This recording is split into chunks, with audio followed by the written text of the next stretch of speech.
We are doing a panel now, a physical health panel. So that'll help everybody kind of, again, learn about how we hold our grief in our bodies. And we've got two people that I have known for many years. One of them is my sister, Rebecca Horsley Bara, and another is a dear friend and a Compassionate Friends brother, Steve Parker. So I'll start with Steve. Steve and I served on the board for many years together, the Compassionate Friends Board of Directors. He is a bereaved parent and very involved in the Compassionate Friends. And today he serves as vice president of the Compassionate Friend Board of Directors. With the loss of his daughter, Alyssa, fitness was the thing that kept him going. He has helped many find a healthy solution for working through their grief. And I will tell you, it doesn't matter where we are, whether it be a conference, a board meeting, he will get up early and he will go to the gym. He will not miss it. I don't care if he's up at 4. So he is talking the talk and walking the walk because he knows that that's helped him through his own journey. And then there is my sister, Rebecca Horsley Bara, who is just as committed to exercise. Rebecca Horsley Bara is the Director of Community Outreach and Engagement for the Open to Hope Foundation. She is passionate about helping people heal their grief through a holistic mindfulness approach, which helped her after the death of our brother Scott at the age of 17 and our father Phil, who died about 16 months ago. And like I said, she will also be exercising is at the top of her life. Very important. And then there's David Richman, and his life speaks for itself because this man does Ironman triathlons and endurance events, having recently completed a solo 4,700 mile bike ride. David is an author, public speaker, endurance athlete, and author of the book, Cycle of Lives. So welcome to the show, Steve, Rebecca, and David. All right. Well, great. Thank you, Gloria and Heidi. It's always great to see your smiling faces, and thanks to Open to Hope for allowing us to do this for a little bit and hopefully create some ideas of how we can all help each other. So again, I'm Steve Parker, and I'm hosting or facilitating the physical health panel. And I'd like to say that it's a pleasure to have David and Rebecca with me. And I think our journeys are so different. They're on the same path, but they're going different directions. And I think to start with, sometimes we're talking about just getting off the couch. So I always like to say, don't be intimidated by what other people do. It's your own journey. And hopefully in the end of this short period, it'll give you a few ideas for yourself. So I'm going to jump right in with a couple of questions, and I think that's the way we're going to roll in our little segment here. And I'm going to ask the same question to David and to Rebecca, and if need be, I'll throw in my 2 cents. But if it's answered in a way you don't need me, then I will just bow my head and smile. So the first one, and David, I'll start with you. How did fitness help your journey? Well, my journey is probably 100% based on fitness. At 38 years old, I was an overweight, sedentary smoker, stressed out in life, was not active at all, was not living a purposeful life, was busy at work, life got in the way. And I just never kind of looked at the guy in the mirror and said, hey, who are you and what do you want to do and how do you want to live?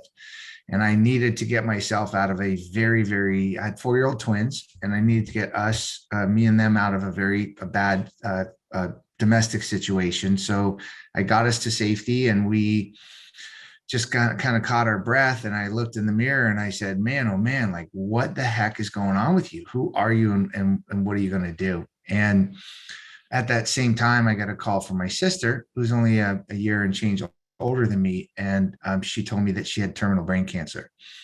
And so here I was starting this journey that said, I'm going to start to live a purposeful, self-aware life, which for me meant like changing everything. And back, compare that against what she was going through, which was a journey to end a life journey. And so fitness for me was everything, because it started with, okay, I'm going to put down the cigarette and I'm gonna now start to do something. And I went from never being active outside of my teenage years to going for a run, a 2-minute run, and then a 1 mile run, and then a 5K, and then a 10K, and then I did a half Ironman, and then I did an Ironman, and then I did 2, and then I did 5, and then I did 100-mile runs and 50-mile runs, and I just kept going. And it really permeated every bit of my life, emotional health, mental health, obviously my physical health and well-being really affected me in every way possible. But it was a start from zero to now somewhere along the line of learning how important it is to stay active and stay, moving forward towards goals that you set for yourself. For me, it's meant everything. Thanks, David. Rebecca, your story about your fitness journey. Yeah. So I've always been interested my whole life in fitness and movement. But I really noticed how much it was helping me after my brother was killed in a car accident when I was 19 years old. And I really used fitness to help me heal. And it was more back then, it was running and doing, it was the 80s during the aerobics era, doing, aerobics and weightlifting and just anything to sort of move my grief through my body. But through the years, I've noticed that slowing down a little bit, doing yoga and meditating and doing more purposeful exercise, because before it was just avoiding my feelings. Now I'm tuning in and getting in touch with my feelings. And that's been my journey probably for the last 20 years of just paying attention, because I noticed that if I didn't pay attention, running and exercising in more of a hardcore way was avoiding my feelings. And now I'm in a place of paying attention to my feelings and using my yoga practice and other forms of exercise to pay attention to what's going on in my body. And also I've found it to be just such a great source of dealing with any stress that's coming up for me. Just, I need to go and do that yoga class or go for a walk or whatever the exercise is to help me move the grief, the sadness, the stress, whatever it is through my body. And I love the saying is you have to feel to heal. And so I would, and to this day, really pay attention to how I'm feeling. And maybe when I'm overdoing or need to get up off the couch and do a little bit more to move grief or sadness or whatever it is I'm dealing with through my body, and to pay attention to what's going on as well.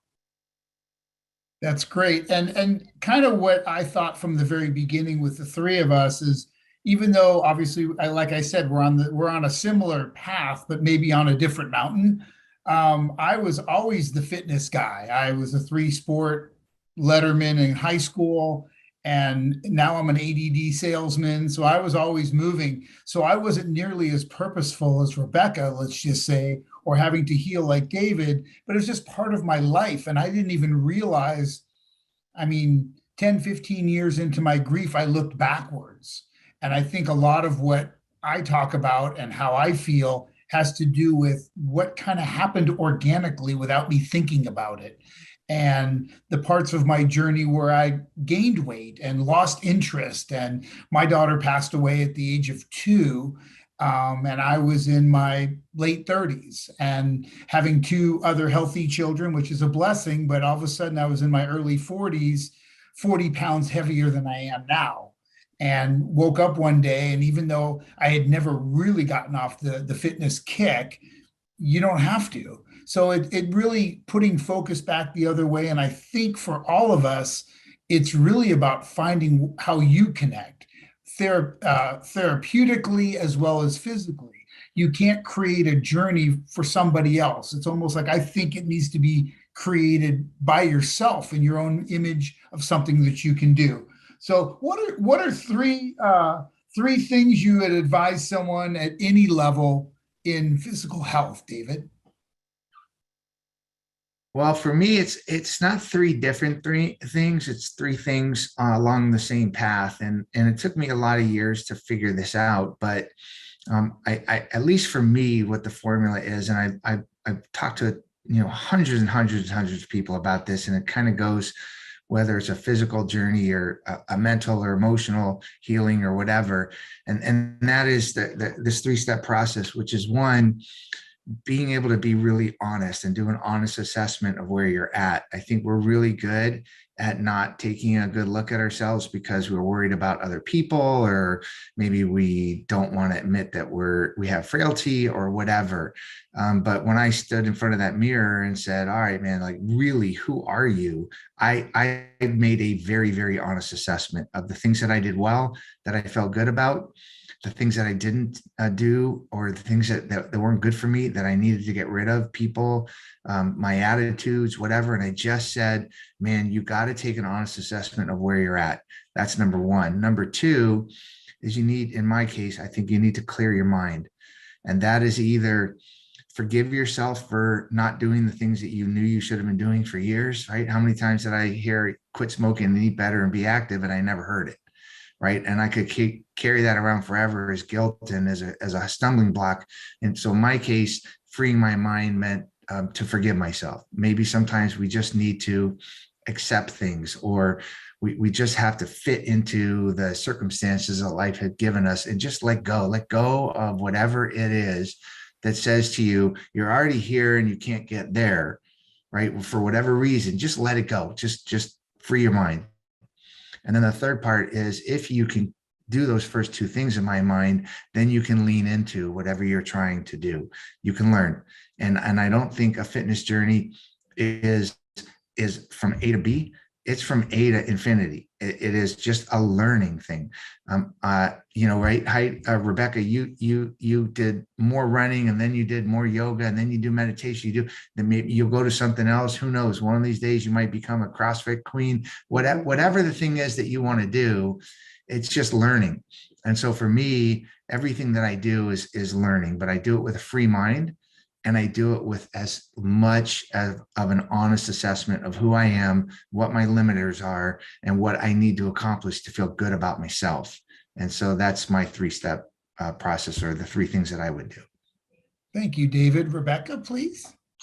So for me, or what I'm thinking about this question is, the first is to do something that you love. I've got a brother-in-law who loves to dance. So he puts on his iPod and he goes down in the basement and he dances for an hour by himself. And I love that. And that's what he enjoys. So really finding something you love. I mean, exercise doesn't mean, if you don't like going to the gym and, lifting weights, unless that's what you love. But if it's not, if there's something else you love, just find something that resonates with you, that you love to do. And even if it's taking a walk around the neighborhood, a slow, mindful walk, smelling the flowers, whatever it is, but choosing something that interests you. And there's a term that I love called bio-individuality. We're all very different, and different things work for different people. And so really discovering what works for you and where your passion is, instead of someone telling you to do it, figure out, what you are interested in. And then secondly, I would say find an exercise buddy, or even someone to hold you accountable. I'm going to commit to, walking twice a week. And maybe you can either go with a neighbor or a friend, or if you prefer to walk alone, then just say, hey, will you check in with me to make sure that I walked twice this week? So something like that, to find someone that will help you be accountable, so you stick with it. And then lastly, I would say, kind of along those lines, is exercise, like anything, is a habit. So just making the habit and scheduling it in your calendar. Make it as important as that, that meeting that you have, or, whatever other appointments that you have. We prioritize that, but often we don't prioritize our physical health or our exercise. So mark that in your calendar, as though, block out that time as though it were a meeting. Take time for yourself and prioritize yourself. I mean, those are, you two not hit it out of the park for me, because that's really, make it something. It's a lifestyle. And people think I'm crazy, but I do get up before work.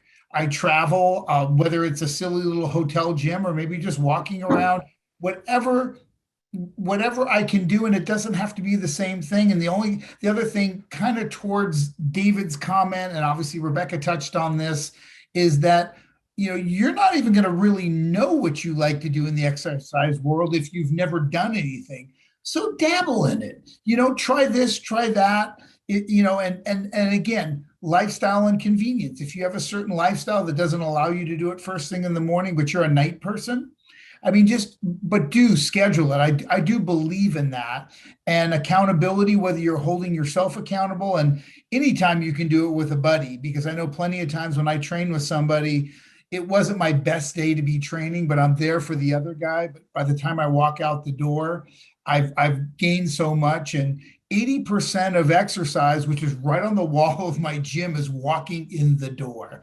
So if you walk in, you spend less time and don't do as much as you wanted to, you can check the box and come back another day. So ideas So for Steve, yes, Steve, sure. Steve, let me just interrupt you for one thing. I mean, look at every speaker says it, right?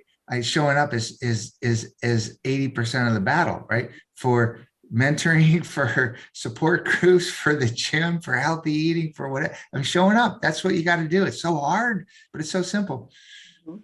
Yeah, it's Go the ahead. Sorry to interrupt. No, that's great. It's the tortoise and the hare. You can jump in and do all kinds of crazy things and, train for races. But if that's not who you are, it's just going to lead to fatigue and burnout. And then now I'm not doing anything. It's almost better to go slowly and take it a little bit at a time and find your comfort zone and then build on the comfort. So I'd like to jump in with ideas for getting started, whether you're starting or restarting, because most of us have done something in the past. So sometimes getting back into it, or look, if you're the person who didn't like this, what do we do? Like the brother-in-law who likes to dance. I mean, that's a great way to get your heart rate up and your blood flowing and create some of those happy endorphins. And we all know with grief, we could use a few more of those happy endorphins. So David, if you would start us again, please. Yeah, sure. I would say a really good idea is to set whatever the goal is, and then pick up the phone and call or text like 8 or 10 friends and go, this is what I'm going to do. And I want you to check in on me by X date. Because we don't ever want to sometimes we'll let ourselves down, but we don't ever want to let other people down. So if you want to go do a 5K or sign up for a dance thing or join a yoga group or go run a marathon or whatever, just go tell a bunch of people and say, hey, do me a favor, check in on me in 8 or 10 weeks or something. And then see if you don't do what you need to do to get moving. I think that is a great way to do it. I'll often sign up for a race and then tell everybody I'm doing it. And then I'm like, oh, I have to do it. I have to. Now I have to. If I didn't tell anybody, I could hide. I didn't have to do it. So I like that idea of having people hold you accountable, because we don't want to let them down. Great. Thanks, David. Rebecca, we're running short on time, but if you can give us one of your nuggets of wisdom to sign off into the afternoon with, that would be so awesome. Great. I would just say to be realistic and baby steps. I mean, I'm going to exercise 7 days a week for 2 hours, and then you don't do it at all because you're discouraged that you haven't been able to keep up with that. It can be as little or as much as you want, but start small. Like, I'm going to get up and walk for 10 minutes in the morning. I'm going to go walk around my house or my backyard, or start small baby steps. And then notice how you feel. Notice how you feel if you start the morning off by walking for 10 minutes. And that will encourage that you'll tell yourself, I want to do more. That felt really good. I've got all this energy this morning. I haven't even had a cup of coffee. So start small, be realistic, and don't be hard on yourself. Grief is tough. And, often wanted to go into my bed and put the covers over my head and everyone leave me alone. And until I got up and started moving, did I realize, I'm moving through my grief. I'm not ignoring it. I'm moving through it. So start small, be kind to yourself, give yourself positive messages, and don't get overwhelmed. Super. That's spectacular note to leave us on. Thank you both for joining me. And Gloria and Heidi, again, super appreciative to have a little bit of time to share, I don't know if you'd call it wisdom, but ideas, and appreciate you both and open to hope. You too, and an important message. Health is so important.